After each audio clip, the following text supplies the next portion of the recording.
नमस्कार। पाठ संख्या 12,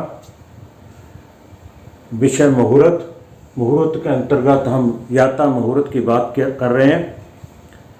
पाठ संख्या 11 में हमने चंद्रमा के लिए चर्चा की कि यात्रा से पहले हमें चंद्रमा को जरूर देख लेना चाहिए कि वो हमारे सम्मुख है, दाएं है, पाछे है या बाएं है। सम्मुख और दाएं हो तो अच्छा, पाछे और बाएं हो तो कष्टदायक, हानि, मरण तुल्य कष्ट, ऐसे हमने उसमें चर्चा की। तो हमें ये देख लेना चाहिए कि योगिनी, जो यात्रा मुहूर्त में योगिनी का विचार है, वो तिथियों के आधार पर होता है। चंद्रमा हमने को जाना कि वो किस राशि में है, और योगिनी में हम देखेंगे कि जिस दिन हमने जाना है, जिस दिशा को जाना है, उस दिन कौन सी तिथि है, उस दिन तिथि के आधार पर हम दिशा का ज्ञान करें। मान लीजिए आपने पूर्व की ओर जाना है, तो उस दिन एकम या नवमी जिसे बोलते हैं, तिथि आ गई तो ये वर्जित है। इसका मतलब योगिनी किस तरफ है? पूर्व की ओर है।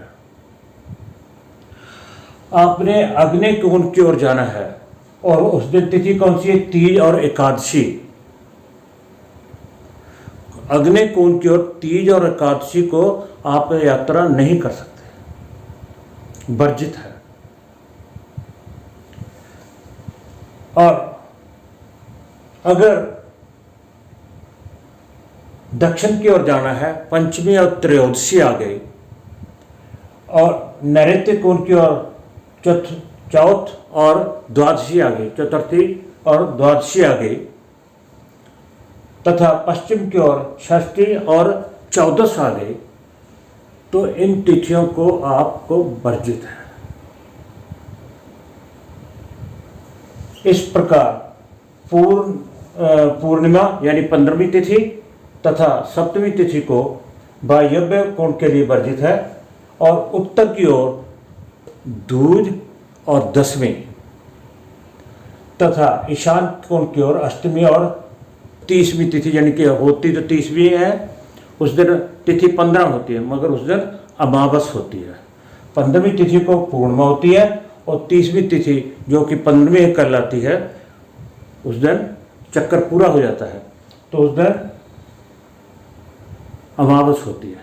इन दिनों में, इन तिथियों में ये वर्जित है।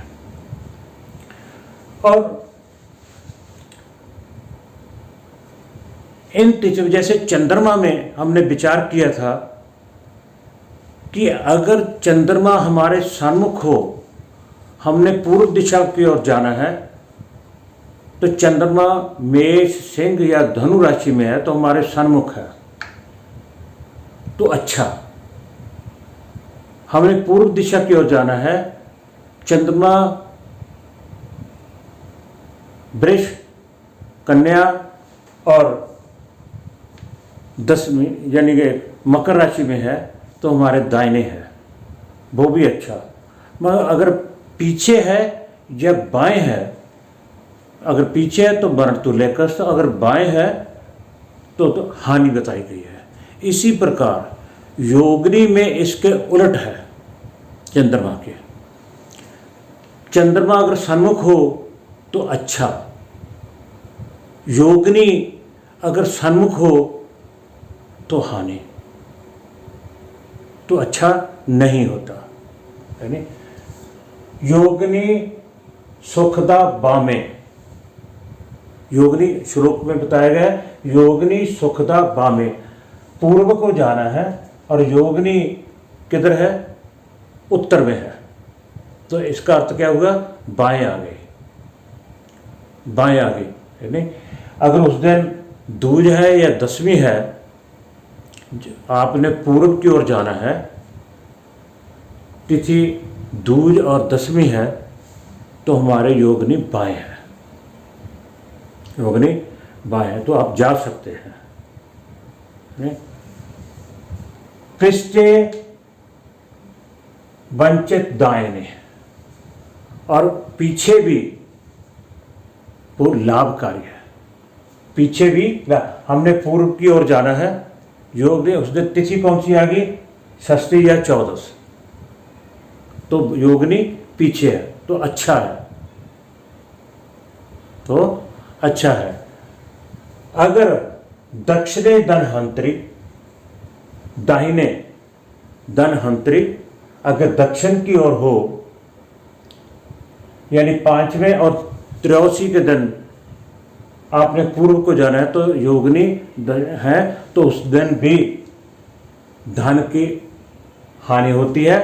अगर पीछे होगी तो लाभदायक, अगर सन्मुख होगी तो सन्मुख मरण प्रदा। अगर आपने पूर्व की ओर जाना है और उस दिन तिथि जो है एकम और नवमी आ गई, तो इसका मतलब है मरण तुल्य कष्ट है, पंडित है। यानी कि ये जो तिथियां दी हुई हैं, अगर आपने पूर्व को जाना है और उस दिन 5वीं और 13वीं तिथि आ गई, 83 आ गई, दाहिने आ गई, तो ये हानिकारक है,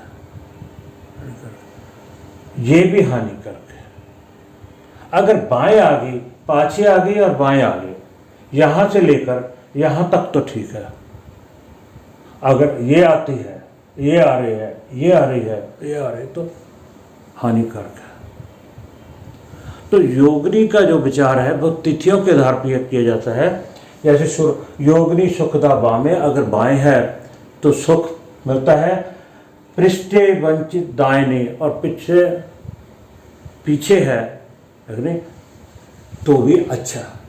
चंद्रमा के बिल्कुल उलट, दाहिने धनहंत्री, धन की हानि होती है अगर दाएं है, और सम्मुख मरण प्रदा। जैसे चंद्रमा में मरण तुल्य कष्ट बताया गया था पाछे में, तो यहां सन्मुख में बिल्कुल उठ, सन्मुख में मरण, और चंद्रमा अगर पीछे हो तो मरण तुल्य कष्ट। योगिनी में योगिनी दाहिने हो तो हानि, चंद्रमा बाएं हो तो हानि। तो इन बातों का दोनों को विचार कर लेना चाहिए, चंद्रमा का भी और योगिनी का भी। योगिनी का अर्थ है भी उस दिन कौन सी तिथि पड़ रही है, जो तिथि पड़ रही है इसके आधार पर आप याद रख सकते हैं कि वो बाएं है कि दाएं है, योगिनी कहाँ पे है। सो कृपया इसके बाद हम जो अगला विषय है यानी चौगड़िया मुहूर्त और स्वार्थ सिद्ध, अमृत सिद्ध, गुरु पुष्य, इन योगों की बात करेंगे। कृपया पाठ को क्रम से पढ़िएगा तो अच्छा है, समझ थोड़ी आसानी से लग जाती है। तो अगर मेरा पाठ आपको अच्छा लगे तो कृपया लाइक, शेयर और सब्सक्राइब जरूर कीजिएगा, ताकि और जो मेरे मित्रगण हैं उनको भी फ़ायदा पहुंच सके। नहीं, अगर किसी बात की समझ नहीं आ रही तो आप मुझे ईमेल, व्हाट्सएप और पाठ के नीचे भी मैसेज करके आप बात कर सकते हैं। कोशिश करता हूं कि हर एक के प्रश्न का उत्तर दे सकूं। धीरे धीरे पाठ छोटा जरूर है, मगर मेरी कोशिश रहती है जो एक टॉपिक लूँ उसको क्लियर कर दूँ। मैं एक के अंदर दूसरे को मिक्सअप नहीं करना चाहता। पाठ संख्या जरूर बढ़ सकती है, मगर छोटा होने के कारण आप अगर उसको बार बार देखोगे तो अच्छी तरह से समझ पाओगे। तो इसके अलावा जो और योग भी होंगे, जैसे चौगड़िया मुहूर्त की भी बात होगी, दिन का चौगड़िया, रात का चौगड़िया, है नहीं, क्योंकि हमने ये तो जान लिया भी स्त्री को ये तिथि है, ये 12 है, ये योग बन गया, ये अशुभ योग है, ये अमृत सिद्ध योग है, ये यात्रा के लिए ये योग है, मगर हमें घर से जाना कब चाहिए, वो समय की बात जो है उसके लिए हम आगे बात करेंगे, है नहीं, अगले पाठ में। तो इस पाठ में इतना ही। आप सबका